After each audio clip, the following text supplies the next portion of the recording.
I don't have to go to AA. I am fucking free.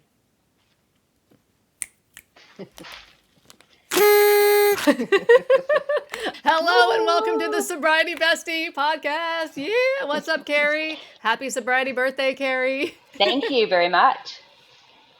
It is so great to have you here for another great episode of the Sobriety Bestie podcast. I am Kirsten. Welcome, everybody. What's up? We are doing a sobriety birthday party today. Today is actually Carrie's sobriety birthday that we're filming this, which is September 17th. And then we're going to be publishing this on September 29th, which is my sobriety birthday. So we've Yay. invited you to our sobriety birthday party so we Yeah. can talk. Woo! And we're going to be talking about all of the sobriety time things. So welcome today. I don't know if I'm going to be wearing, this is kind of weird. There we go. Yeah, Carrie, I'm super stoked you're here today. How do you feel? Do you have any sobriety birthday feels today? I mean, it is officially your day today. Has anything come up for you, or is that so long deconstructed, not happening? Well, I did wonder, like, when you're not in AA, do you celebrate your sobriety birthday? I'm not sure. I did get three sobriety birthday, let's see, congratulations on my phone, people who had them probably in their calendar. You know, today is my 26 years of continuous sobriety. And so yay! I had lunch with a couple friends today, and one of them just came from an AA meeting, and the other one is sober without AA for 6 years. At the end, it was a lovely lunch, but at the end of the lunch, somehow I think we got on the topic of AA, which I was going to avoid, knowing that my friends still heavily indoctrinated into the AA ideology. But when she said she believed that AA saved her life, and she said, and I believe that AA saved your life too, Carrie, it just triggered me. And I thought, this is why I can't be a politician because I need to learn to hear people's different beliefs and to take feedback without reacting. And I just wanted to jump across the table. But I did say, AA did not save my life. I made the decision not to drink. I saved my life and you saved your life. And our friend at the table, who's 6 years sober, never even went to AA. So she saved her life too. How do you explain that? Yeah. I had to come home and do some deep breathing and a little meditation and get myself in a different headspace because I was really triggered. It's some of the stuff is still really triggering about the AA ideology. So I guess I am really grateful, of course, to have some sobriety. What I used to do, this is my spill.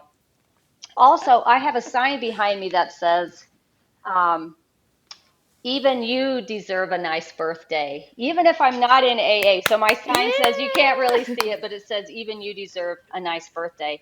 What I used to say, so you would go to meetings and I would always love my birthday month because I would go to as many meetings as I could to announce my sobriety birthday. And I would wait till the last one. I would try to wait. And so that I was the last one to announce my birthday. And then sometimes you would get a chip, but I would only get a chip at my home group from my sponsor or somebody that was delegated to give me that chip. Usually a pigeon sister, a friend of my choosing, someone with more sobriety than me, or at least as much sobriety as me. Rarely do you ask somebody with less sobriety to give you a chip. That's just not cool. And then I would go up to the podium. Well, my sponsor would talk about me, first of all, and usually they would say good things about what I've done this year and what she hopes that I do the next year, the upcoming year, changes she hopes I make. There has been times when I was really shunned or shamed at the podium for some actions that were taken that she didn't agree with. And that wasn't a very good birthday to remember and kind of awkward to get up there and thank her for a chip after that, but I would. And then I would say, my name's Carrie. I'm an alcoholic, sober today by the grace of God, AA, and both sides of sponsorship, meaning I had a sponsor and I sponsored other people since September 17th of 1999. And for that, I'm very grateful. I would give all the credit to Alcoholics Anonymous. And so I hope it's okay with you, but I wrote a new something to say. Today I'm going to say my name is Carrie, and today it feels incredible to celebrate 26 years of continuous sobriety. I've come to the understanding that my sobriety is a testament to the power of my choices, the result of countless hours of deep soul searching and a commitment to examining my actions. I've worked hard to manifest a life I truly love, and today I celebrate not just my time sober, but the person I've become because of the work I've done. I don't need a chip or any other symbol to remind me of my sobriety. My freedom from the program and getting my personal agency back is a gift I carry in my pocket every day. Thank you very much. Woo, woo, Carrie. But I actually do have a symbol of, well, it's kind of a symbol of my higher power. It's this little pin, and it's a Karen Terrier. And so I have a Karen Terrier named Birdie, and I guess she is my higher power. So I do have a pin, and it is my higher power. So I'd like to thank Birdie today for my sobriety. And I'm making fun and I'm joking, about it. But the truth is, today I truly believe that I got sober because I made a choice to get sober. That's why I'm sober Yep. today. Yeah. I even for myself, nothing to do with you, or actually to do with my care for you. I got a little bit disturbed because I know your story when you said continuous sobriety, Mhm. because I would actually count you back a lot further and give Mhm. you a lot more credit because you Yes. have a lot more experience with sobriety than that. The Mhm. same way that if a baby is learning how to walk, and they're walking, and then let's say they've been walking for like weeks and it's been great, or months or years, and then they fall one day, you don't count their walking from the day they last fell. You Right. count their walking from about when they started walking. Right. And it might not be a specific date, but it's maybe they started walking June whatever. But if they fumbled or tumbled or fell later, you wouldn't recount their walking. It doesn't No. erase all of that walking and No. that skill, actual skill built. So, can you remind me of when you first got sober, and then how many days did you actually drink outside of that 1999 sobriety date? Thank you. Yeah, I totally agree with you, Kirsten. It's a habit to just announce continuous sobriety. But I actually got sober the first time in December of 1989. I was in AA ever since, which would be exactly 31 years and 11 months. Sometimes I say I went to meetings for 31 years. Sometimes I round up and say 32. In AA, you Sure. can't round up, God forbid. But yes, I hear you. And one slip, when I drank in 1999, I went out one night, you know. So I would think of you, and I'm not trying to change anybody's mind here. I want to share my perspective currently today on September 17th, 2025, an anniversary of yours. If we're going to celebrate sobriety days, and we can unpack that later if it's even something to celebrate. But I would count you from 1989, because since 1989 you drank once, and to me that's like the baby who fell a year after they've been walking, and then you scrap that whole year or decade of walking. So I would actually say, what is that? Is that 36 years? I drank in 93 and went to treatment. I drank for like 3 weeks in 93. I got involved with, anyway, and then I went to treatment, and then I stayed sober till 99 and drank one night. So Yeah. I barely drank a month in that whole time. Right. Right. And so I would call you 36 years sober. I would drop the continuous. To me, it's triggering, that word. I'm not saying what you should do or what No. anybody else should do, but even hearing that made me feel physically uncomfortable in Hmm. my body, because I was like, no, I want to celebrate her for more than that, Right. because there was a good decade before that you pretty much were not drinking. And if we're going to use AA lingo, that's a freaking miracle. Yeah. Not that I see it that way now, but I don't want to scrap that time. And I don't like the shame in that. I don't like the recounting your time. Like, that's a big chunk, and Hmm. then I feel like it's more gray. Like, if you've been drinking continuously for years, how do you consider that? Do you look at chunks and periods of time? I don't know what the answer is, but I want to celebrate you for 36 years of sobriety. I like that. That's how I want to celebrate you. Well, and I know, and because you've studied smart recovery, you don't start over if you slip. You don't have to go back to step one. AA says if you slip, you have to start over on step one because obviously you didn't get it. You didn't learn, you don't know how dangerous it is because you chose to drink. So you have to do the walk of shame. You have to go in up in front of the group and admit that you drank and take a 24-hour chip and start your time all over. And I've done that Yeah. twice in my lifetime. It's a horrible, shaming, awful thing. They say they do it so you'll be humble. You need to be humble and surrender. It's just another way to keep you there, to keep you powerless and to unempower Yeah. you, and I've done it twice. And you're right. It's ridiculous. Funny story. One time I went to a women's AA conference in Colorado, international AA conference. Huge deal. We had lunch or dinner. I don't remember if it was lunch or dinner, doesn't matter. And they served a dessert. And then somebody said, there's alcohol in this dessert. And then the kitchen people said, oh my God, we gave the alcoholics the dessert with alcohol in it. And then everybody's like, do we have to change our sobriety date? Like the whole international AA conference has to change their sobriety date. But of course they didn't. I mean, that all seems so ridiculous to me. That wasn't even like they didn't even make a decision to drink. It was just in some food. So people can get Yeah. pretty hardcore. Yeah. For me, so it is my sweet 16. Yay! Woo! Kristen! Yay! It's my sweet 16, September 29th. 2025 is my sweet 16. Last year was my quinceaños, but today is my sweet 16. For all those watching the pod, September 29th, 2009 is when I got sober. Well, look, I've been drinking coffee the entire time. I think I quit coffee for a couple of months max in those 16 years. I've been drinking coffee all the time. I don't really like any sort of medication or drugs. I don't really ever take Tylenol or Advil or anything like that. But I have had surgery 3 times. The first time I had surgery, I was on the pain meds afterwards for like 8 or 9 days, and I was loopy. I hate that feeling. I don't like it, but I was in a lot of pain and I took those meds.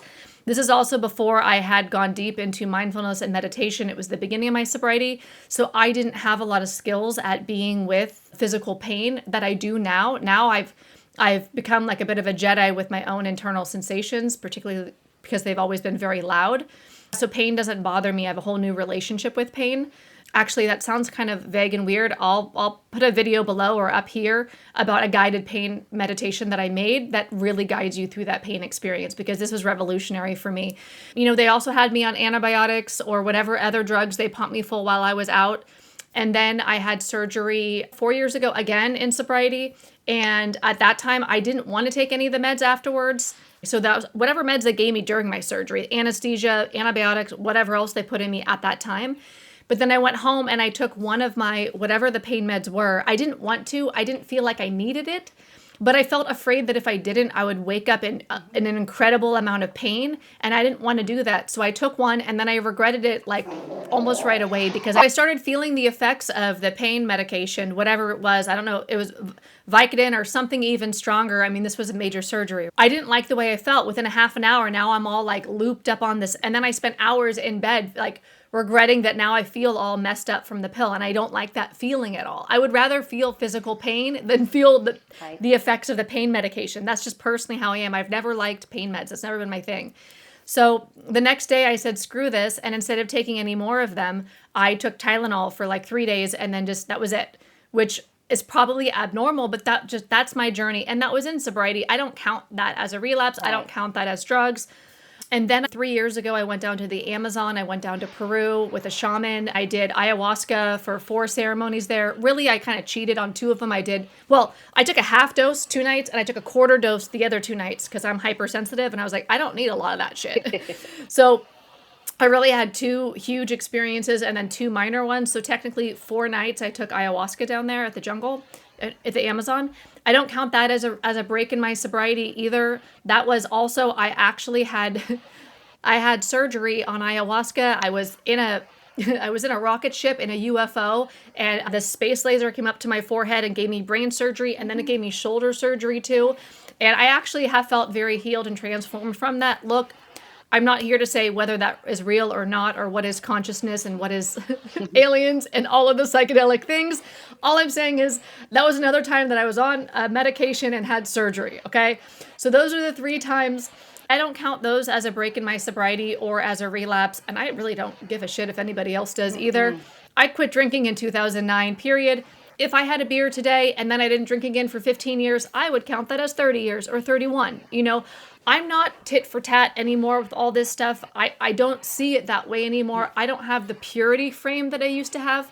I also don't see psychedelics as a relapse or a break in sobriety. I also don't care if you're smoking pot every day, but you're not doing heroin anymore. You know what I mean? It's all, well, technically that wouldn't be sober, but it's all whatever works for you. There's no right way. And that's really what I've deconstructed, that abstinence is good and I want to be good. Therefore, I need to be part of a purity culture and therefore celebrate as a holy grail. And then I'm superior if I have more time than you, all of that. I remember after I did my ayahuasca videos on YouTube like 3 years ago, someone's like, so you're not even sober? I'm like, well, surely you think I'm at least a couple of months sober since then, however you want to count it, because I haven't done anything since then. Did anything pop up from you there, or should we go into questions? No, I was thinking that you announced that you have Sweet 16 birthday on, is it the 28th or the 29th?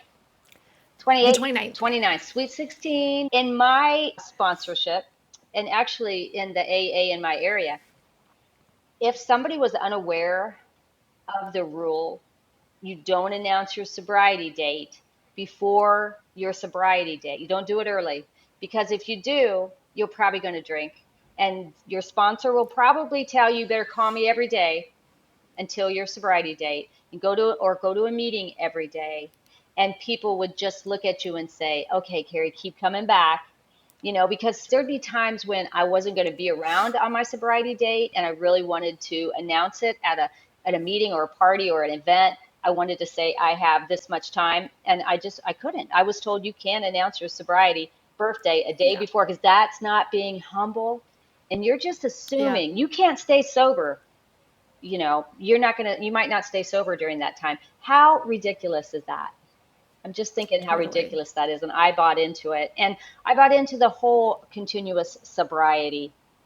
I was thinking about the whole keeping track of your days. And I hear what you say about, and I've always thought that. I've always thought, well, I'm sober, this whole time because I've worked to stay sober. Even when I have drank, I always came back and I always wanted to be sober. I used to go to a Zoom meeting based out of Chicago, and I think they had the best sobriety count tradition, and they had day counters.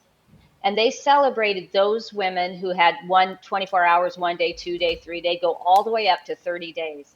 And it takes, I don't know scientifically anymore how long it takes to break a habit. There you go. Just like that. I like the day counters and the app. So I have 5,834 days sober Wow. today. Today. Woo. Just for today. Just for today. I think that was really helpful for the women who are just trying to stay sober, hanging on, wanting to, okay, I've got 24 hours and I got 48 hours. Okay, that's all cool. I mean, if anything, that's a time to count your sobriety. That's when it really kind of matters, in or out of AA, because you're trying to break a habit. So okay, good for you. You can get affirmed, you can get celebrated for your small victories, even if you just celebrate them yourself and keep track. But Yeah. yeah. My sobriety birthday is September 29th, which means it's at the end of the month. Every time, always, period, locked in stone. And the way that the meetings were that I went to, they'd say, does anybody have a September birthday? And I couldn't ever raise my hand until September 29th. That means whoever had September 1st can all month long say I Yes. have a September birthday. But I resented that I was penalized and I could never announce it until the end.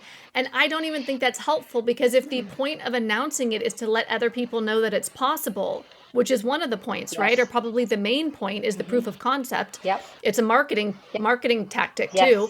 Yes. Then you would want anybody, like, for the month, has anybody had a sobriety birthday in the last month? Not this month. You know what I mean? So that people like me who are on the 29th, 30th, 31st aren't like just one day. But yeah, so you reminded me of that, how it kind of just seemed like it didn't even make sense or feel fair, or I Oh, don't you know, got cheated. whatever. You got cheated because I at least had the 17th to the end of the month to go to meetings and be applauded for my sobriety. You only had one day. Of course, you could keep announcing it afterwards. Like you could have went into, October and said I had a birthday in September. Except it's not quite the same because now it's October. It's not September anymore. Yeah. Everybody who got sober around the same time. So we had these litter mates. And so there was somebody who, I think she's like 13 days after me. And so we were sobriety litter mates. And like last year, I texted her. I don't think she knows I'm out. I wrote her on her sobriety birthday. And she wrote me back, "We're so lucky. I can't believe we made it." And I just read that and I was like, I get it. Like, I have so much empathy for what you're saying. Like, I mean, I understand that Right. because that's the lingo, that's the cult coded lingo to keep you in fear and in gratitude and to Right. tether everything back to the worst moment of your life or one of them.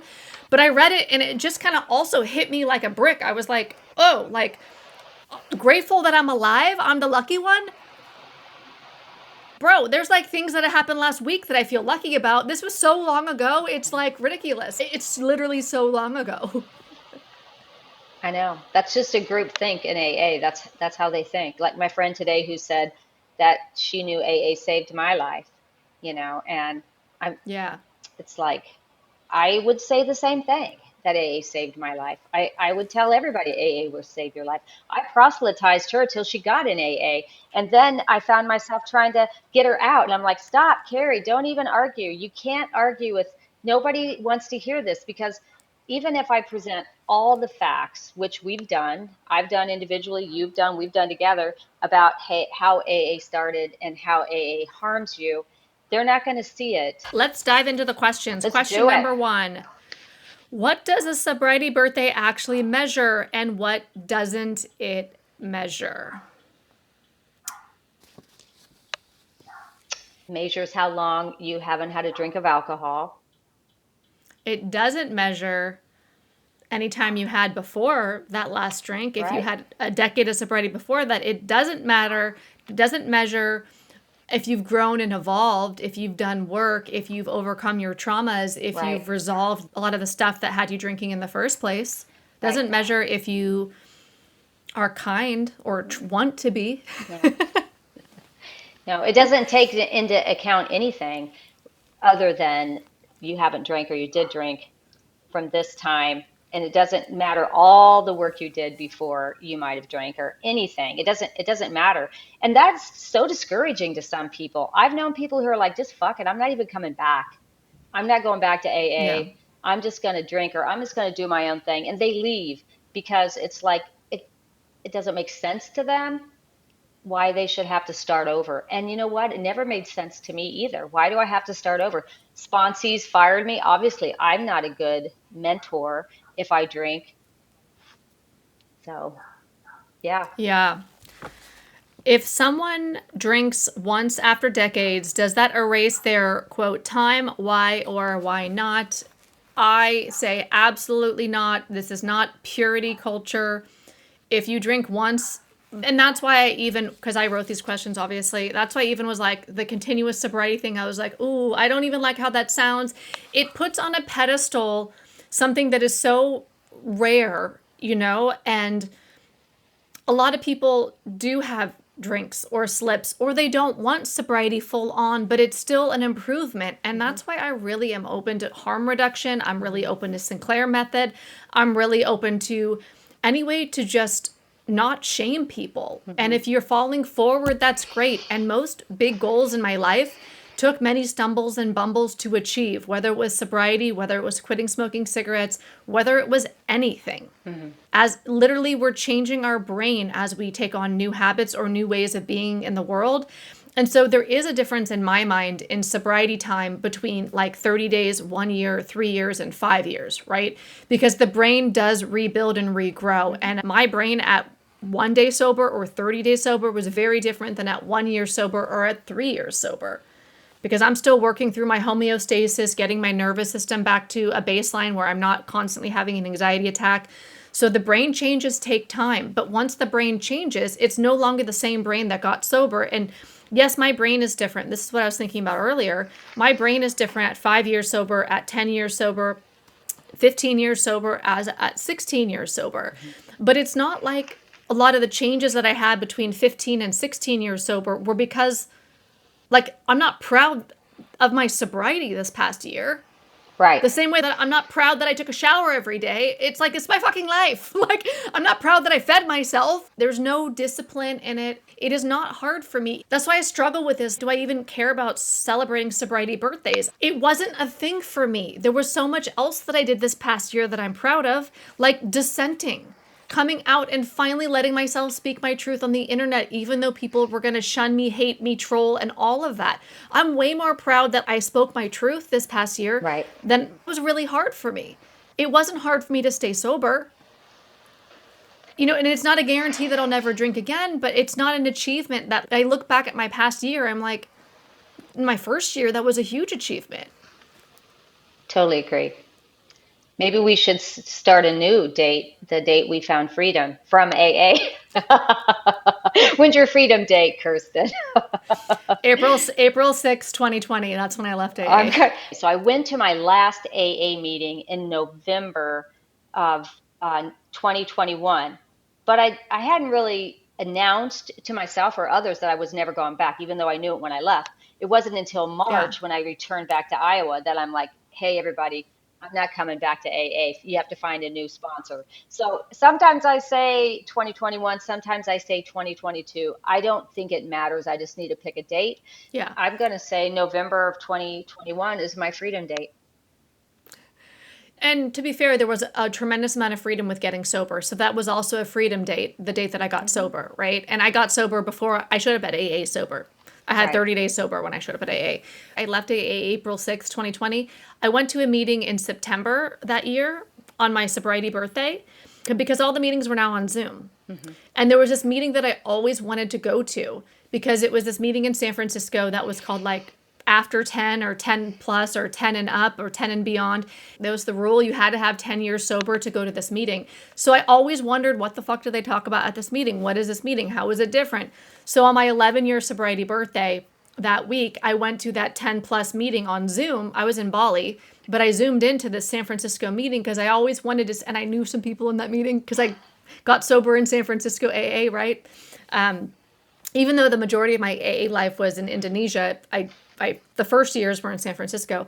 So I show up on this Zoom meeting. I had already left it, long left AA, but I was curious about this specific meeting, so I went. But I left in April. I was out, told sponsees, stopped. It was all burned down. It was like, just because I like open a present from Santa doesn't mean I still believe in Santa. I know it's over. The lie, it's up. The jig is up. So I went to that meeting, and honestly, I found myself very affirmed in my decision to leave. And I found the meeting to be very depressing because these people with 20, 30, 40 years were talking about how hard their week was, their day was. And I don't mean that nobody should struggle, and I don't mean to be super judgmental. There was nobody in the meeting at all who said any single thing that I felt like I want what they have, or this is great, or wow. It just felt like everybody was like early sobriety vibes. And they all had decades. And I just felt like, what the fuck is this? I was already so like deprogrammed that it just kind of felt like, why is this still like this? This shouldn't still be like this. And I was like, oh, because you're still trapped in this ideology where you're really going nowhere. Right. Since I've left AA, and even while I was in AA, I've been involved in the yoga community and meditation. And I have friends that don't go to AA. And I'm a spiritual person. I mean, I can say that AA is a religious conversion program, and I believe that. But that doesn't mean that I don't have a belief in a power of some sort greater than myself. I joke that it's my dog, but really it's, universal life force, whatever it is, it doesn't matter. I see it as a separate thing from my sobriety. I don't see my spirituality as a marker for sobriety. I And that's what I told my friend today. I don't believe that you need to find God to get sober. I don't believe that God got me sober. But on the other hand, I believe that the divine is in everything. So the divine definitely helped me, but I didn't have to turn my life and my will over to God to get sober. And that's the problem right there. One of the problems that I have with AA. So I think, yes, you mentioned earlier that when you got to Alcoholics Anonymous, that you had been in treatment, so you came sober, and that was me too. I started meetings sober. I didn't start them drinking. I had already decided not to drink when my now ex-husband was in treatment, and I decided, well, I'm as sick as you are, and I forced him to treatment, convinced that if he got better, I'd get better. That's how I suppose codependent I was. I had already made a decision when I found AA, when I was told to go to AA. They never told me to go anywhere else. I just went where they told me.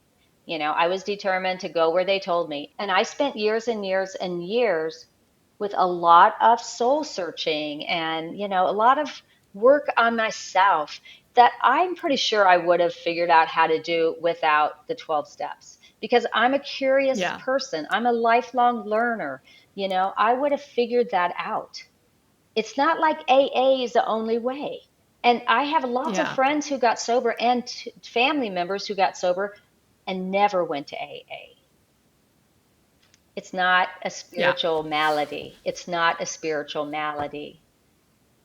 That's the part. And it's not about God. And so why do I even care that I have 26 years? I think that from this moment on, I'm just going to forget about how many days or years of sobriety I have and live my life. Just like, I don't drink diet soda, I don't smoke. I stopped all those at some point, and I don't look at that like this huge marker. I'm just glad I did it.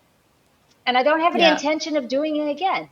Because you know what? I'm pretty sure if I picked up a cigarette, I might want to have another one. And I never want to smoke again because I'm disgusted by cigarettes today. As far as alcohol goes, okay, neuroplasticity. I know my brain has changed. So today I could probably have a drink if I chose to have a drink and not go down a rabbit hole. I'm not choosing to drink.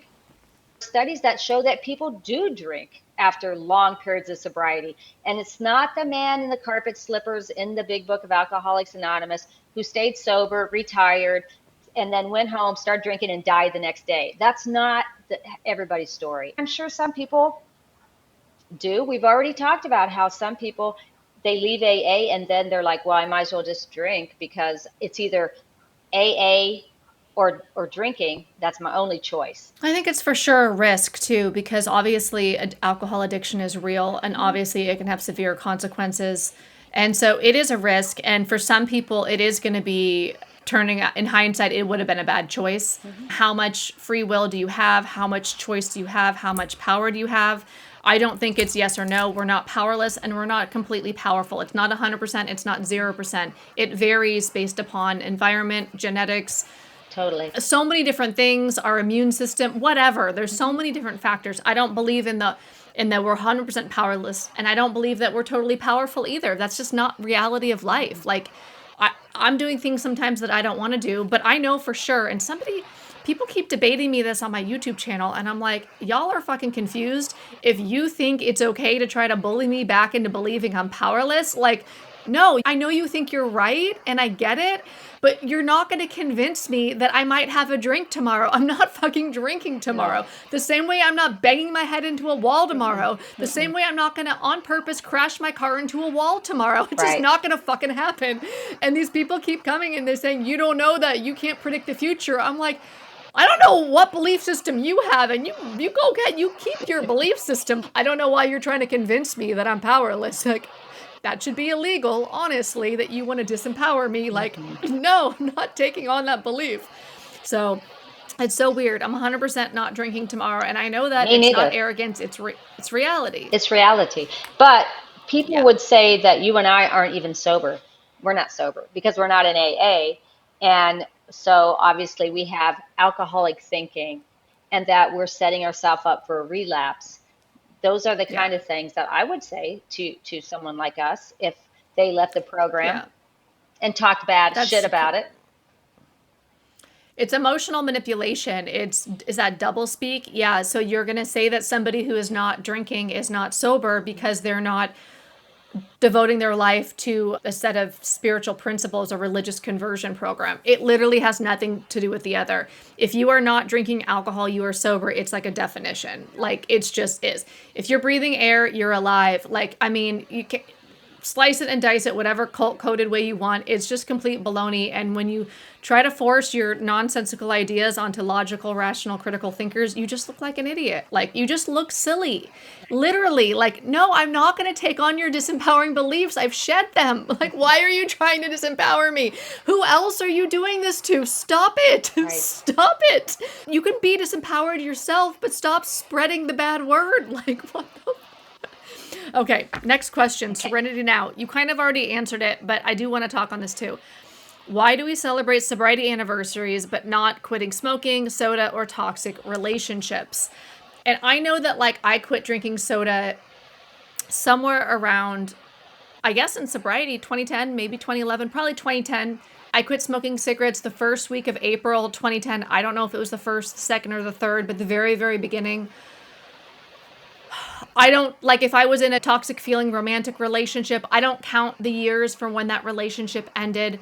Any bad behavior or bad habit or difficult time in my life, I don't tether myself to when it was over. In fact, I don't even know when it was over. You know, I don't know the day I learned how to walk and stopped being a crawler. And then I don't count my walking from when I last stumbled, because quite frankly, I've probably stumbled in the past year. So there's no thing that I've done and I've given up that would have been in the kind of addictive-ish way or in a bad habit way where I'm tethering myself to when it last was. In fact, I don't even know. And I have a family member who I can't even remember when they gave up alcohol. Must have been the 80s. If I had to guess, I'd say maybe 87, 89. But I don't remember exactly. But I know it happened. Right. And they still haven't had a drink and they don't consider themselves sober. They don't count it. I mean, they're a non-drinker. But there's no counting, there's no celebrating, you just don't drink. It's like not a thing. The same way that I don't smoke cigarettes, the same way that I don't bang my head into a wall, the same way that I don't touch a hot stove. But I'm not counting the days since I touch a hot stove. Right. You know, it doesn't even make any sense, but we do it with alcohol. Yeah, because when you get sober in Alcoholics Anonymous, you're basically reborn. So it's like a birthday. That's what it is. It's like when you're saved in church, and nothing against that. Anybody who is a Christian and is saved in a church. I was saved in a church once when I was young. My grandma and grandpa went to a Pentecostal church, and I got all excited when I was about 7 or 8 and went down to the front and said, "Yes, I'll take Jesus into my heart." And I spoke in tongues. It was a Pentecostal church. So when you get into AA, you're reborn. So it's like a birthday because when you quit drinking and give your life to God, it's when you give your life to God and turn your life and your will over to the care of God, that's then you're reborn, basically. It's a Christian tenet. It's part of Christianity. That's why you count your sobriety date. It's a birthday. Yeah. And that was the next question. Did AA or recovery culture ever make you feel like your sobriety date replaced your real birthday? And I'd say it wasn't overt, but it was part of the culture that I was in, where your sobriety day is more important than your actual birthday. And that we would all celebrate our sobriety birthdays, like go out for pizza, go out for coffee, go out. I even I went to a trampoline park on my 10-year sobriety birthday, and all my sobriety friends, especially from my first year sober, we all came together and just bounced and had a pizza party there and stuff. And so, but I didn't invite them to my birthday party in August.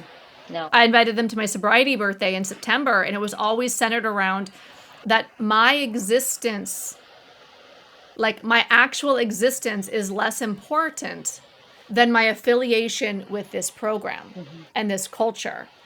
And it reminds me, like what you said, the born again thing. So I went to a group in India that a lot of people would call a cult. In fact, if you type cult into Netflix, the documentary comes up for this place. I I could dabble in doing some work and to see what people mean about how this ideology is a cult. I still like the place and I would go back. So, I mean, maybe I like cults. Anyways, in the 80s, his name was Rajneesh. It was Rajneesh Puram. In Oregon, his name was changed to Osho, I think, like a month before he died. He's been left the body in 1980. It's been a long time. I spent months there. I took sannyasin, which is what the ceremony where you devote yourself to, well, it's to devote yourself to meditation, but it's in that culture of Osho. And in that process, you have a new name. My name is Shakti. This is my Osho name is Shakti, right? So they give you a new name, they give you a new identity, and that's what a lot of. Again, I'm not here to say whether or not Osho is a cult. My experience was I was on the periphery. If it is a cult, I was not in the middle of that cult, the way that I was in the middle of the AA cult. Right. I had a very cultic experience in Alcoholics Anonymous where I didn't with Osho. I really could take what I want and leave the rest with Osho. It was different for me where I was in my indoctrination and proximity to the core of it. But yeah, cults give you a new identity. They erase you and give you a new identity. And that's part of the sobriety date is your new birth date. Wow. Yeah. Wow. What did you do on your 10-year birthday? You went, I'm going to that. There's Roller, a trampoline park in San trampoline. Francisco. I came home from Bali and I flew to San Francisco, California, and I invited all my San Francisco friends, sober friends, which I hadn't seen in years because I'd been in Bali for years. And I did a big pizza party at a trampoline park, and we all just bounced, ate pizza, and talked about how lucky we were that AA saved our lives. That's amazing. My sponsees came. My sponsees from San Francisco Woo, came that I hadn't seen in years. We all came together. My litter mates. your litterman. Well, It was actually really fun. It yeah. really was. And I was still in AA at the time. I left AA when I was 10 and a half years sober. So I was still fully in AA, but it was a lot of fun to see my old friends and, celebrate a decade. A decade felt big. It's it's funny. That sounds really fun, and it sounds a lot like what I did on my 10-year sobriety birthday. So I was raised in AA, in the, let's say, hardcore AA. So I was Yep. going to a meeting. It was a Foxhall meeting. I don't know if you have any experience with Foxhall, but it's along the specific groups and stuff. So it's a Foxhall group in my area, and I'm going. This is when you have to dress up, and it was my sponsor's home group, and I made it my home group, and I did service work there. I think I was GSO for a while, so I was very very active in that group. I was pretty much voluntold to be there and do things, and Voluntold. I love that. voluntold. Voluntold. I was voluntold. My sponsor told me, Carrie, when somebody has a sobriety birthday, you show up, even if you can't stay. You just go, you make an appearance, you say happy birthday, and then you go. Even if you have a million things going on that day, you make time to go to somebody's sobriety birthday, especially if they're a member of your home group. So I'm coming up on my 10-year sobriety birthday, and I'm kind of like you. I'm thinking outside the box. Everybody has a boring little coffee and cake in a church basement or somewhere. I'm going to have a roller derby party at a roller rink. Yeah. And I'm going to encourage people to dress like a roller derby queen. Woo! Which is what I did. I spent a lot of time putting an outfit together. You can see I like outfits. And Love it. I hung out, I passed out flyers at my home group for weeks. And it had a picture of a roller derby girl come to the roller skating rink for pizza, cake, and fellowship to celebrate Carrie's 10th-year sobriety birthday. One person from my home group came, and this is a very large group. And my sponsor came, my pigeon sisters or litter mates, as you call them, came, and some of my really good friends came, but only one person from my home group came. And I'm not sure why. I think it was because it was just different and they didn't understand. And later they would apologize to me in a business meeting and for not showing up for me. My experience on my 10-year sobriety birthday was a lot different than yours. And I had a really, really good time because my kids came. My son dressed up. I think he had like a gorilla costume on, and we roller skated and we had a lot of fun. And I never even really thought about the fact that people from my home group didn't come, but my sponsor did. And she really raked him over the coals. So I don't know. It's kind of like that. Wow. I had said before when I left AA, they always say you have to get a home group. That way, if you don't show up, the people in the home group will worry about you, maybe come looking for you. Nobody did that for me either. So I don't know if it's just me. Yeah. People seem to like me, but I'm different. I think differently. And, I was maybe at that time, maybe the only lesbian in the group. I don't know why nobody came to my party. They Yeah. weird. That sucks when the tradition is broken on you. Like, I can see how that could feel hurtful or like, what the fuckery. Right, right. But I just kept going. Like, okay, so you Yeah. guys suck and you don't really do what you say you do and you don't practice what you preach. So why am I coming here? Why am I coming Yeah. here? I had a lot of moments like that where you realize that you're giving 99 of the 100 times and that you're receiving one of those times back. Hmm. I had a lot of moments like that where I was like, what the fuck? I thought Hmm. it was all about service and all that. Right. For me, I'd already been in Bali over 5 years at that point when I had my 10-year party in San Francisco. So I had no home group. I had nobody. There was nobody felt obligated to come. Well, maybe the people I individually called and invited felt obligated. But I think we all just genuinely had a fun time because we hadn't Hmm. seen each other in so long. And Right. some of them hadn't seen each other in a long time because I would be the connecting piece. I knew all of them, but they had known each other from like a decade earlier. So it was just kind of like a reunion of old friends or something. Mm. So and who doesn't like jumping into trampoline park? And some of them are really good doing backflips and stuff or roller skating. Hmm. Roller skating. And I think it just kind of, we've talked before about how, yes, people are kind and friendly and they love bomb you, but do they really like you? They do it because they think they have to. But when, it comes right down to it, they don't really always show up for you like they say they're going to, or like they say they do. And that's just one group, Yeah, you know. my conclusion after deconstructing AA, which I'm still doing, is that when we're in AA, we typically care about the system, not the people. And it's not a rule. It doesn't mean we never care about the people, but we care about the institution, and the institution says you show up for these people. So that's why we do it. And then we're going to like them and stuff, but baked into it is that we're doing all this because if we don't, we're going to die essentially. There's that death threat looming under us and that sense of obligation. So we're trying to do the right thing instead of trying to do what we want. I mean, I was told directly, you can never pray for yourself. You Yes. need to get out of self and do God's will. And you need to seek and do God's will. And it's service. You need, number Mhm. one, you need to do service. So I was told to abandon myself constantly. So of course I'm showing up at all the birthdays and doing all that stuff. And I'm having fun, Mhm. genuinely. I love your voluntold word, because it's not a volunteer if you have to do it. If you're coerced into free labor, it's not a volunteer. I didn't go to all those AA events and all those fellowship and host fellowships, invite all the newcomers to things on Friday night before the meeting or whatever, and the coffee and all that. I didn't do all that because I liked these people, but I did like some of them. That's true. Mhm. I did it because I felt like I was supposed to. It was an obligation, and my sobriety, my life was contingent upon giving away myself. Mhm. And so I showed up because I felt like I had to, not because I wanted to, but often I enjoyed it.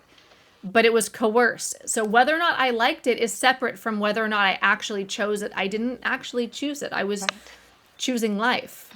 Yeah, that's absolutely how I felt too. I would have fun when I went, but would I have chosen to go? No, I would not have chosen to do a lot of the stuff that I did. I just wouldn't have chosen to do that. I had other things to do, and Yeah. I had a really hard time, and sometimes I still do, saying no. I can't do that, or I don't want to do that. Sometimes I feel guilty because I learned that you just always say yes. Your life depends on it, and so does the life of other people. So yeah, I still got a lot of screwed up stuff in my head. I mean, if I went to AA for that long, am I going to have to, how long is it going to take me to deprogram, Kirsten? Can I you don't tell Okay, me? this is how I look at it. I am evolving always. You said you're a lifetime learner. That's the core of who I am. And I've always identified that way. I'm a lifetime learner, a student of life. And so I'm always wanting to evolve. And whether I'm evolving out of alcohol, whether I'm evolving out of anxiety disorders, whether I'm evolving out of Alcoholics Anonymous ideology or cigarette smoking or anything that's a process, or whether I'm evolving into becoming my next version of myself, becoming the woman that I dream of being, and making that a reality by taking action and all that. So however we frame it, to me, it's not so important. I'm evolving always. Like my core belief is I'm a soul inside a body here to evolve. And that came from an accidental hero's dose of mushrooms as a teenager, right? And I just really got that we're a consciousness inside of like a meat suit, like from a spiritual perspective, I guess. And I want to continue to be expanding and not contracting, and over time be moving forward. And a big lesson for me and a big transformation for me was my relationship with guilt. And I know it specifically when I transformed my relationship with guilt, stopped letting it control me, started learning how to say no and had better boundaries and stuff. And so I've had so many mini transformations, as have you had with so many different things.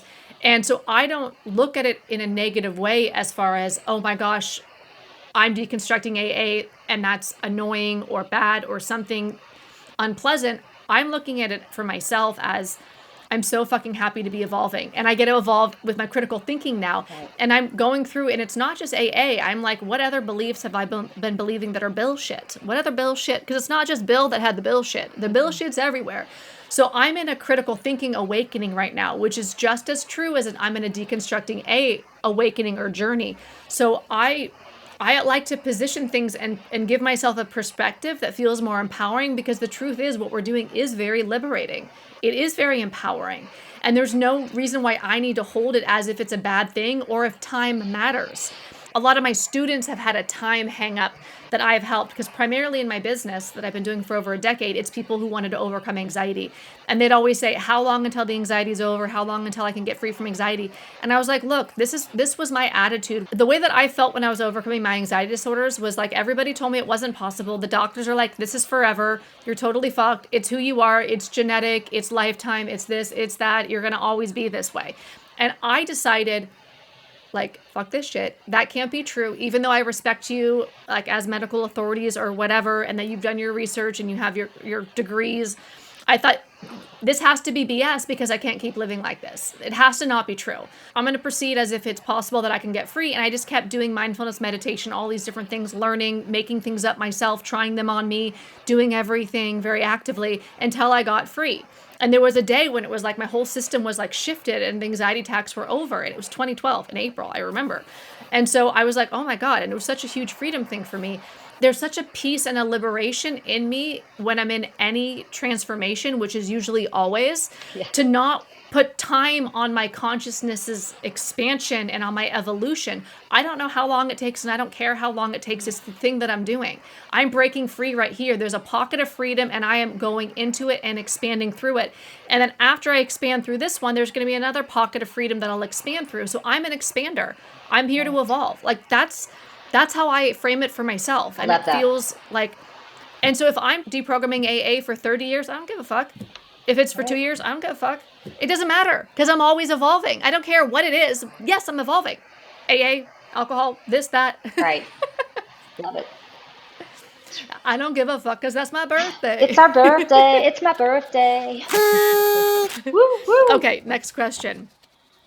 Oh, this is interesting. I'll position this one to you. I think we've already covered this a bit.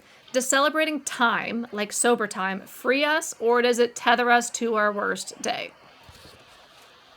I've always been confused about the sobriety time, because in my mind, your sobriety date should be the day you stop drinking. Like, I haven't had a drink since September 17th. I drank on September 16th for one night.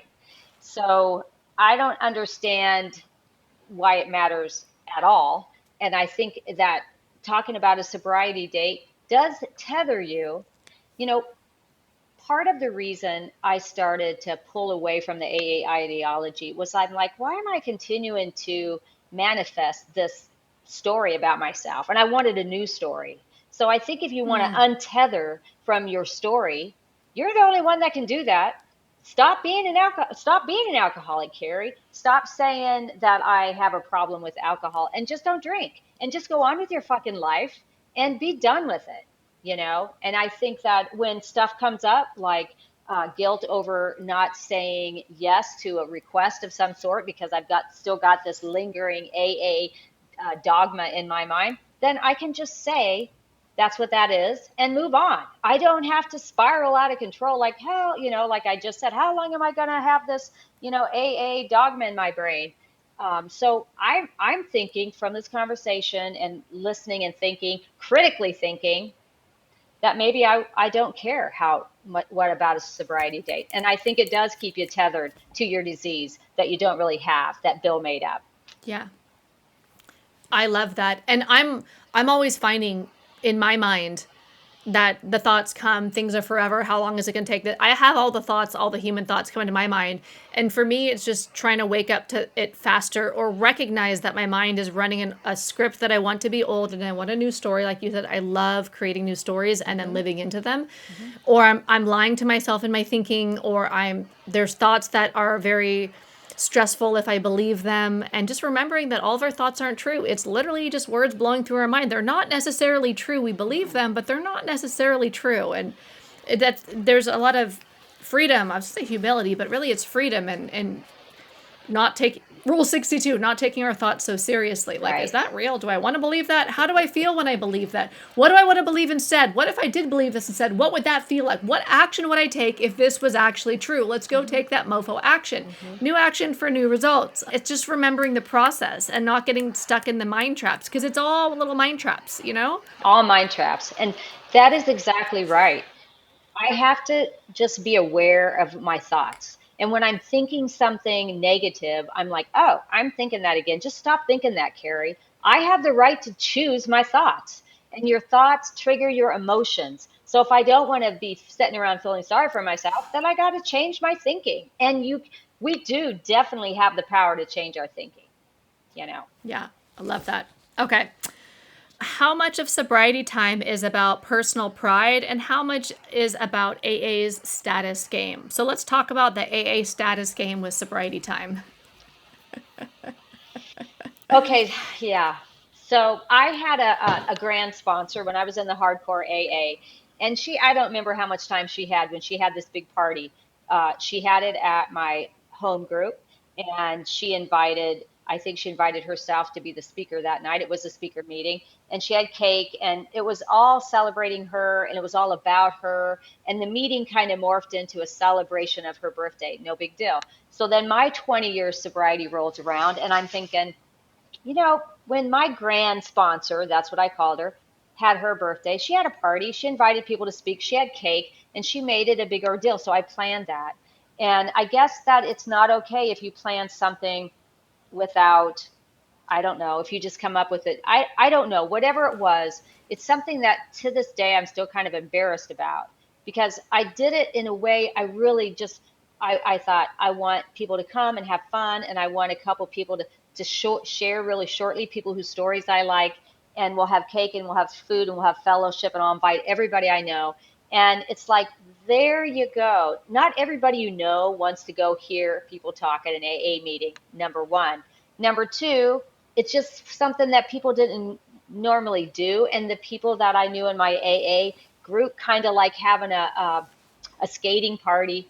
They just like, what is Carrie doing now? You don't know the rules in AA until you break them. So I didn't know I couldn't have a party for myself and celebrate my sobriety and invite people I knew and people to speak without getting criticism. And I kind of, when I think about that, sometimes I kind of regret it. And you know what? I'm glad that I thought about that, because I'm going to change the way I think about that. So I no longer have to go, oh, that was just a mistake. Yeah. You're reminding me of the memory just came into my mind of when I turned 1 year sober. And I remember I was at this big Friday night meeting and I was super anxious. That's when I was still having anxiety attacks all the time, including at like all the AA meetings. I told my friend I wasn't going to announce it. And we all knew each other in that meeting because it was the meeting that everyone went to, right? And I told my friend I wasn't going to announce my birthday because I was having an anxiety attack. Like, fuck that. I feel so uncomfortable. When the secretary asked for whose birthday it is, my friend said it's her 1 year birthday. And I started having a panic attack. I was like, I literally don't want any attention on me. I'm already like, my nervous system, when I say I was so in a bad way in the beginning of my sobriety for years, like I had so much anxiety, it was unreal. And so I'm having a panic attack now in front of the whole fucking meeting. God, I had so many panic attacks at that Friday night meeting for years. The secretary said, your sobriety birthday isn't about you. Mm-hmm. This isn't about you. Stop. You're making it about you. And I'm like, but me having anxiety attacks, it's not because I don't want any attention on me. I literally cannot I don't have the capacity for any eyeballs on me. Don't look at me. And they were like, it's not about you. It's about the other people. Get out of self. You're being self-centered. Like, you need to mention it for other people. Mm-hmm. And so it was like, even 1 year sober is a huge achievement for everybody, because 1 year sober is impossible for so many of us. Do you know what I mean? Yes. It is huge. It's like running a marathon. It's an iconic event if you get 1 year sober, or if you do a half marathon. It's one of those things that, like, everybody understands that that's a big achievement. It was for me to get a year sober. And I didn't want to mention it because my mental health, my dysregulation was so loud. I didn't want any pressure on me.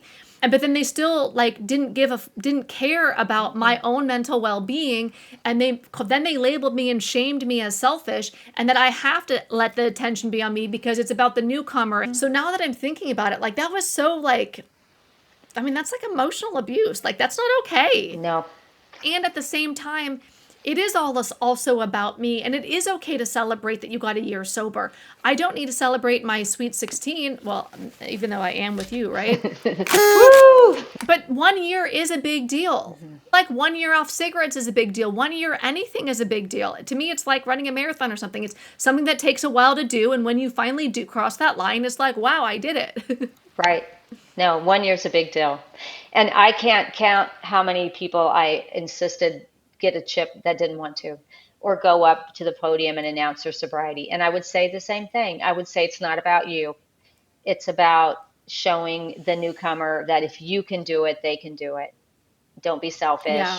Get out of your head. Get out of your selfish and self-centered. Just go do it. And wear a dress. Even if you don't want to, just wear a dress. When you get your chip, wear a dress, because that's respectful. And you got to respect the meeting's traditions. And the tradition is that you have to wear a dress, even if you don't want to. Gosh. Yeah.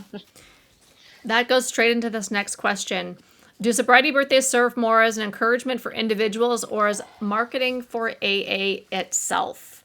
What better way to perpetuate a program than have anybody required who has success in it to get up and announce their success, and to be shamed and emotionally bullied if they don't want to announce their success in the program, like I didn't, right? And I'm literally having a panic attack and nobody gives a fuck because it's not about me. Do you care about me? If you do, stop pressuring me when I can't. I'm literally hyperventilating. Like, right. Stop staring at me. So is that about my own achievement, or is that about marketing for Alcoholics Anonymous? I'm wondering, honestly, because I've been thinking about this all morning, knowing that we were going to vibe, that I'm like, is the whole sobriety birthday and the chips, is it all a marketing tactic to point to AA as the way? Look at, here's all this success for AA. And the reason why we count our sobriety time with alcohol, but not with other stuff like cigarettes or soda or whatever, is because Bill baked that into his program as part of a sales strategy, so that you always have people staying. And then you tie that the time and the required that most of us feel or are told that we are required to announce our success in the program, to advertise that the program is successful, whether it's through our own proselytizing shares and recruiting shares from the speaker that are quite, as the speaker of the meeting, right, that are quite emotionally charged and funny, or it's literally on sobriety birthdays. So we're required basically, or emotionally like manipulated into like sharing how the group is so successful.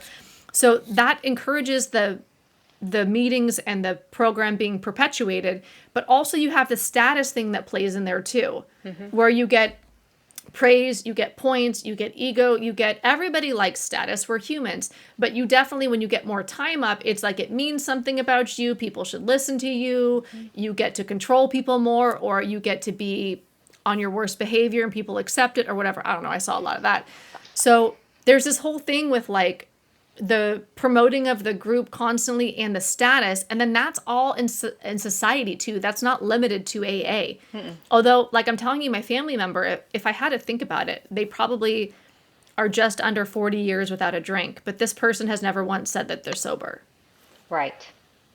But society, a lot of society, it's normal to talk about sobriety days in movies, but it's all tethered back to AA. Like you said, SMART doesn't do that. Mm-mm. It's this abstinence purity. Is it marketing or is it for the individual? What do you think, Carrie?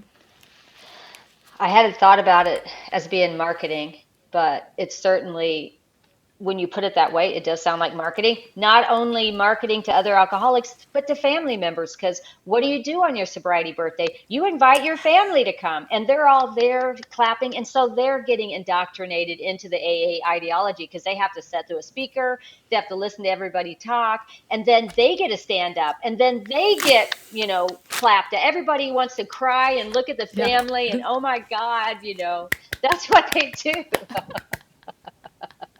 Keep coming back. It Keep works. coming back, and Yay. then they thank everybody in the room for saving their loved one's life. And I'm not saying that alcoholism or drinking or substance use disorder doesn't destroy families, and that families aren't really happy when their loved ones get sober. I know Right. that that's true, and that there are families. My kids went to meetings all the time. I would make sure they were there when I got my sobriety chips. They had to come, sit through a meeting, get my chip, and then they could leave as quick as they wanted, and they did. But yeah. Because if you think about any business, wouldn't it be a great marketing strategy to require everybody who's successful in your business, which is less than 5% of the people who ever show up, right? Hmm. You require everybody who's successful to advertise for you by coercive control, not by volunteering, Hmm. not even voluntold. It's coercive control. Yep. Literally, the entire group is staring at me while I'm having a panic attack and Right. I'm being forced to say that I have a year. It's coercive control. And I know not everyone's going to like be in AA with anxiety. It's going to be different levels of control for all of us. My groups happen to be pretty culty, and I happen to like be in a bad way with my nervous system at that time. I had a lot of homeostasis to achieve, if you will. Yeah. And that's what my friend said today at lunch, was that she just didn't go to meetings that were like the meetings that I went to. That doesn't minimize or discount my experience. And my experience No. is that AA is harmful, and that the people that, even if you go to meetings and you say they're not like the meetings I went to, which I stopped going to the hardcore meetings, it's still the same 12 steps, people. It's still the same Yep. dogma. It's still the same powerless. Turn your life and Yep. your will over to God. And it's still the same. That's why I don't focus in any of my efforts on the individuals in the meeting. I might share a story that has to speak about an individual experience, right? But it's the ideology itself is harmful, regardless of what meeting you're in and what level of control the individuals have. I don't focus on the individuals. I'm not interested in the individual stories so much. I'm interested in like deconstructing the ideology that still lives in us, Mm-hmm. because the ideology is harmful. And the people who say my group wasn't like that, I'm like, you're just staying in denial to the harm that you're currently causing. You're choosing to turn a blind eye because you're indoctrinated, right? I get it. I was too. And not looking at, you're not listening to me. Therefore, conveniently, you don't have to stop doing what I'm saying because you've already just said, no, not like that. So now you've like, you Mm-hmm. shut yourself out. So you're going to keep perpetuating the harm. You're going to coerce people into learned helplessness. That's Mm-hmm. in the entire program. That is not an individual. That's what the program is. Right. Now, maybe not every individual that you meet in there is going to coerce you, but if you go through the program, that's what the program That's is. what the program is. That's what the Yeah. program And is. and that's why when I talk about Osho, I'm like, I don't see it as a cult, but I wasn't in the middle, and I wouldn't discount anybody who did have a cult experience there and say that no, you didn't, because I didn't. No, I just wasn't in the middle of it. Mm-hmm. I was in the middle of AA. I had a cult experience in AA. Me too. So it's a spectrum. It's a Not spectrum. everybody is in the middle of the boat. No. Yeah. But also, as we've talked about before, if the water is poisoned, even if you're thirsty, it might quench your thirst, but you're going to get poisoned. So, Exactly. do you Yeah. want to stay in poison water? Carrie, if you stopped counting sobriety years, what other markers of growth would matter more?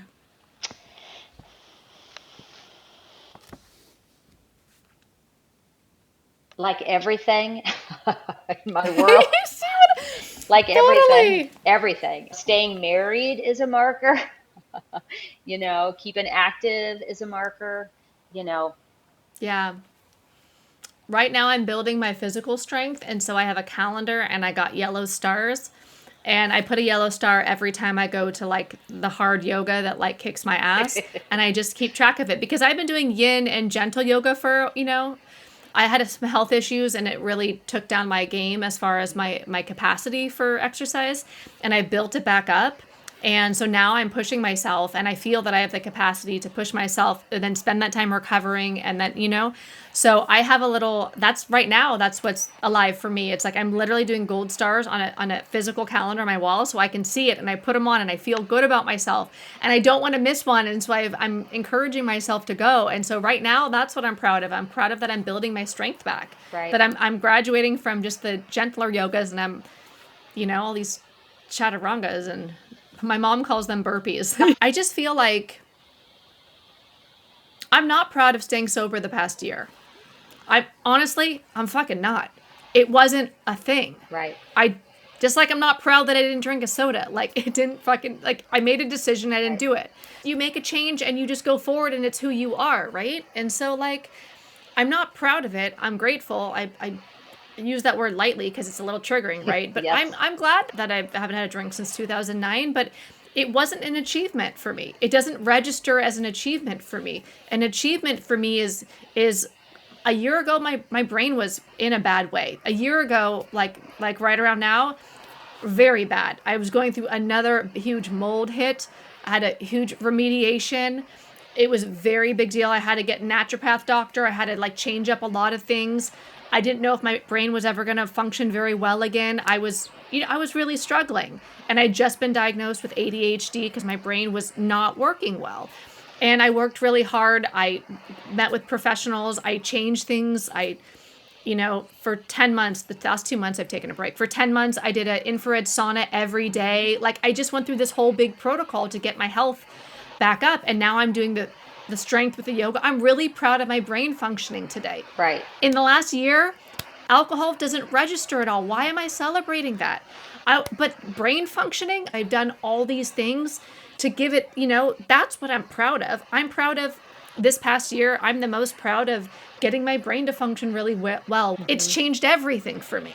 Literally everything, getting my health like so many bumps up, especially getting rid of the mold from my system, healing my gut. That was kind of brutal, being on those pills and that process and learning how to make my own yogurt with specific, bacterial strains and eating this homemade yogurt every day and doing it slowly because you can't your gut, you have to go slow. But I've done so many things for my health. Also dissenting with AA, like that's what I'm proud of this past year and other things, but that was my question for you. It's like, if you look at like your past year, like what are you the most proud of this past year? Right.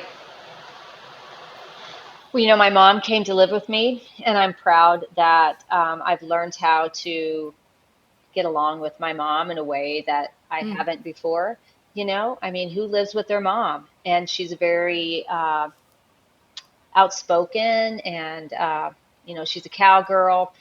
She wants to stay active, but she's had some health problems. And I feel like just being with my family, being on the land, being with my animals, and learning. I think I'm most proud of, for the first time in my life, I'm actually living in my life. I'm not living the life that AA subscribed me. I'm not living the life that AA told me. So I think I'm most proud of the fact that I am creating my own purpose. I'm figuring out what it is I want to do. And I'm doing a lot of different things. I'm going to sound baths and Reiki healings. I'm doing all kinds of stuff. I'm exploring. I'm thinking about things, and I'm talking to people that I never talked to. I'm considering ideas I never considered. So I'm most proud of my critical thinking this year. I think I'm going to have to say that. I love it. Honestly, hearing you and like celebrating in this moment that with you, and then even saying what I'm proud of and feeling how that's true for me and like just acknowledging that for myself and witnessing you, that makes me feel so much better than the fact that you and I haven't drank this past year. Like in my body, it's like a real, it's like real. Like right here in my I'm heart. deconstructing. Yeah, I'm deconstructing sobriety birthdays on this podcast with you because I'm still figuring out what the heck they mean to me, if they mean anything, and if it's even relevant anymore. No, it's not. It's just not. I'm just going to let it go. Today, I let it go. That's what I'm letting go. Woo! I'm going to go outside. I'm going to go out and shout and, scare up some pheasants or something. And I'm just going to tell the universe that today I'm giving up AA and I'm giving myself the gift of critical thinking. And I'm going to move forward Yes. as a person who gets to figure out what their purpose is, who gets to figure out what they I love love that. and what they don't love through a process of experimentation and elimination and critical thinking. And I'm going to manifest all over the fucking place. That's what I'm going to do. I'm going to have fun.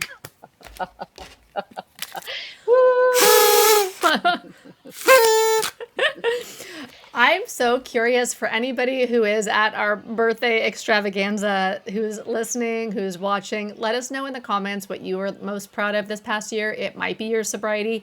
It might be something else. So let us know in the comments. I'm totally curious. Let's all celebrate what we're the most proud of. And it may or may not be our sobriety. So yeah, I think that's a really cool thing to consider. Honestly, I'm having a blast here with you. If you want to really know how I feel, it's something like this.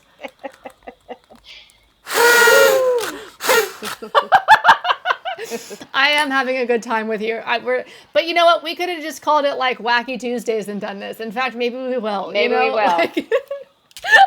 I'm always up for a crown and some flowers on my head and a banner. I'm always up for a costume. I like costumes, so. Totally. Okay.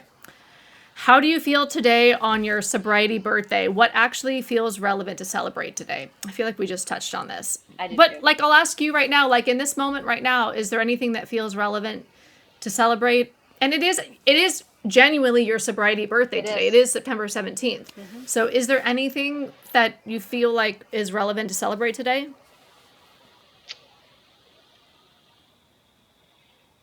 I mean, I'm definitely grateful that I don't drink anymore. I'm grateful. I'm grateful that I don't drink. I can say that. I am grateful because when I drank, I did really stupid stuff, and I said stupid stuff. But I was also, a lot younger and my life was a lot different, and I didn't know how to regulate my emotions. And I had a lot of unresolved trauma. And I was married to a man, and then I was a single woman trying to find a girlfriend. I had lots of big learning curves, things I didn't know how to do.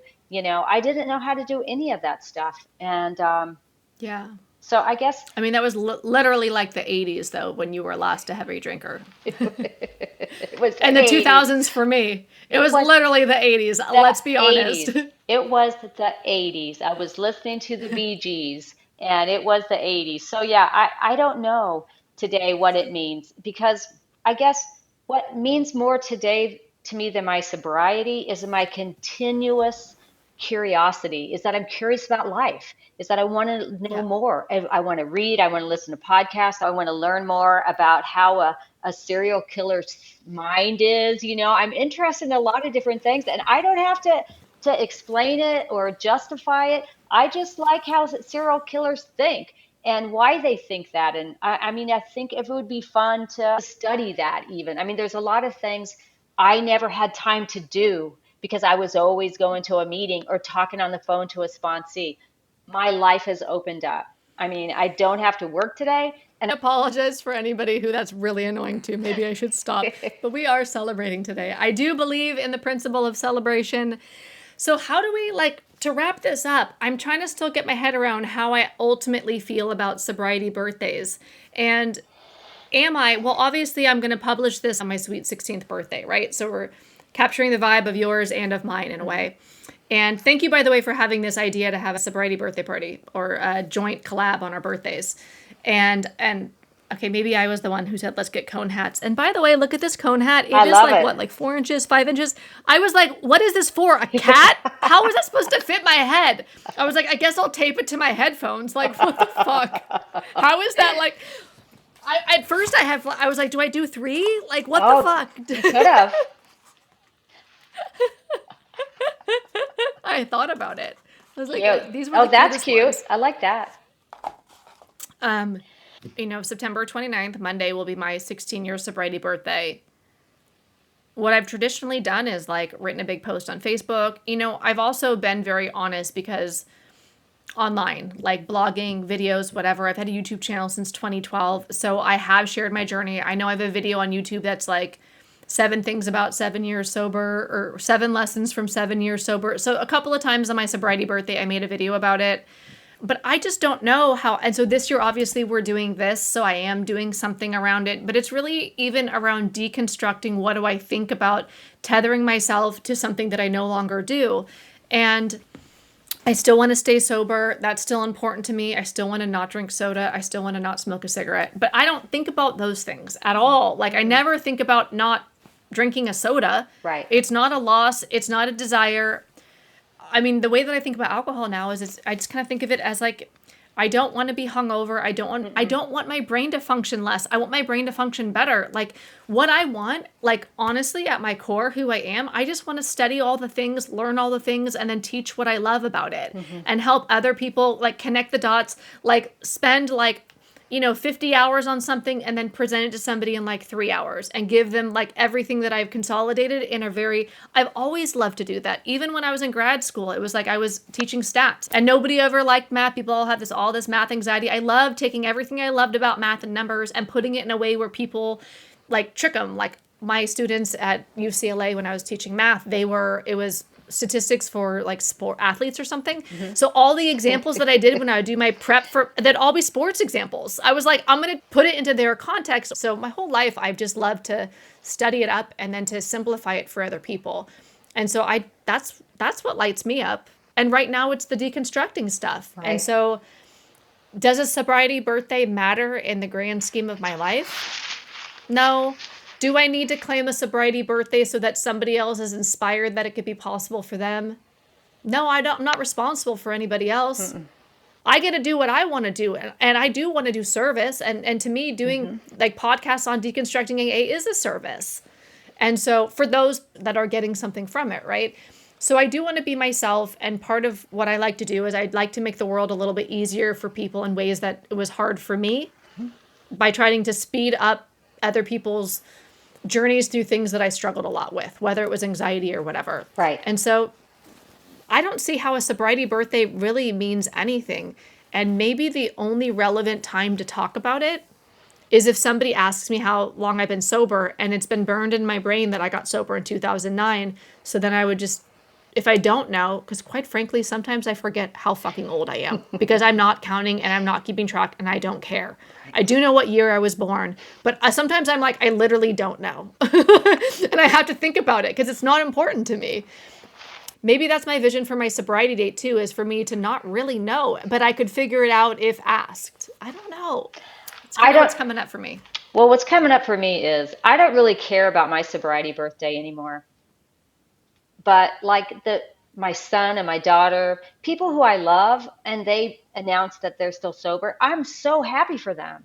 I'm because I know Yeah. how miserable their life was and the stuff they went through. And of course, as a mom, I'm like, yeah, you go. I want to support that. I want to say yes. But that's the only time they ever talk about it. Is occasionally they might post something about, yeah, I've got 6 years, and then everybody is like, I always say the Polk County Jail misses you. That's what I always tell my son. They called and they want you to come back. But, I always say something funny. But so I really do want to be supportive. If somebody wants to celebrate their birthday, I'm okay with that. I want everybody to know that I'm okay with you celebrating your sobriety birthday if you want to celebrate it. And I'm happy for you. But like, I don't need to celebrate my birthday anymore.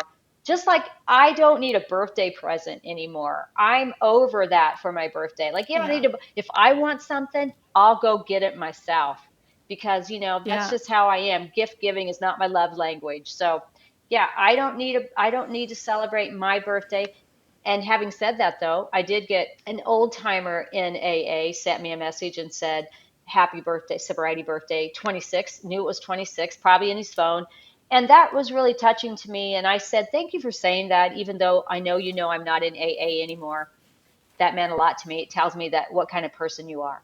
And, so that was that. He has my heart. Yeah. Yeah. And for sure, anything that I decide for myself in my own deconstructing journey is not about anybody else. It's about how I think about things. And if somebody's really proud of their sobriety birthday and it's 2 years or it's 200 years, I don't give a fuck. I'll celebrate them. That's cool. If it means something to you, that's great. Right. I'm not trying to take the joy out of sobriety birthdays. No. It is something to celebrate, and I've celebrated it. I'm just not sure that it means something to me anymore, especially when I realize that it's, in my mind, it's more, at this point, it's more of an AA marketing tactic. It's marketing. It's you get the people who have success in your program to brag about how your program works so that it perpetuates the program. Mm-hmm. And it's smart, but I don't need to participate in that because I don't need to participate in just culture for culture's sake blindly, like what matters to me, what do I want, what's important to me. I think maybe next year I'm going to put a little more emphasis on my actual birthday and none on my sobriety birthday. And that sounds good to me now, and we'll see how I feel then. I'm not making up rules. And I just don't see how it matters if I'm 16 years sober, 11 years sober, or 23 years sober. What's the fucking difference? What's the difference? I'm not doing a status game out here. It doesn't mean that I'm better than you if you're 14 and I'm 16, and then you're 18, and then we know our hierarchy. Oh, hey. I'm not in a pyramid scam. Have you been at a conference where you do the sobriety countdown? Yeah. And the last one left standing is either, depending on the conference, the oldest, the one with the most sobriety, or the one with the least sobriety. And then you can give them a big book. And the oldest, the guy with 50 years gives the person with 1 day or 2 days the book. Yes, that's what you do. Yeah. Yeah, we did that. The Bali conference every year is on Dr. Bob's alleged sobriety date because some people say he wasn't sober. I don't know. I don't really care. But June 10th, Bali has a conference every year, and they do the book giveaway of the oldest and the youngest sober. Yeah. Yeah. Well, this has been so fun to celebrate you. Thank you, Kirsten. Thank you so much. And happy birthday to you. If I'm going to celebrate any more sobriety birthdays. And yeah, but this was sure fun to celebrate with you today and have the conversation about it and to kind of go all out. Thanks for playing, Kirsten. I appreciate it. So you have a Substack that is your blog about deconstructing AA. I will link that below. Thank you. Is there anything you want to share about that? No, but the more I talk to you and the more I write about it, the more I have to say. So keep checking back and I'll keep adding more thoughts to my Substack. Yeah, cool. Well, it's nice to be on this journey of evolution with you, whether it is evolving through emotions, whether it's evolving past AA ideology or evolving past sobriety birthdays or whatever it is. And who fucking knows, maybe next year we'll celebrate our sobriety birthdays again. Yes. More will be revealed. I can't predict how I'm going to feel next year. We can change our mind if we want to. Absolutely. 100%. Love this so much. And a happy birthday to you. Thank you. Happy Thank birthday you, everybody. to you. Happy birthday. Happy birthday. Happy birthday. Hey, we want to hear from you in the comments. What did you think? Have you had a sobriety birthday recently? Did you deconstruct the idea of sobriety birthdays? What comes up for you when you think about sober time, sobriety time, the hierarchy of time, and sobriety birthdays in general? I mean, I'm not saying don't celebrate them, and I'm not saying celebrate them. I'm saying it's something to think about. For me, at least. And I think there's a value in the beginning when something's new to, like right now, my gold stars for my yoga. I'm not going to need those once my strength is built and it's my routine. Building a new habit, building a new routine does require these, the motivation little sparkly stars helps. On that note, peace out. Namaste. Happy birthday. Yep. Happy birthday. All the vibes. Genuinely, I can't wait to hear from you in the comments and see what you think about this topic. And If you are celebrating a sobriety birthday this month or anytime, congratulations on your sobriety birthday. It is a huge achievement, so definitely not downplaying like how cool it is and what an achievement it is. It's really hard to get a year or two or whatever. Love you guys and see you in the next video. Thank you so much, Carrie, for being a part of the birthday party podcast. All right, guys, bye.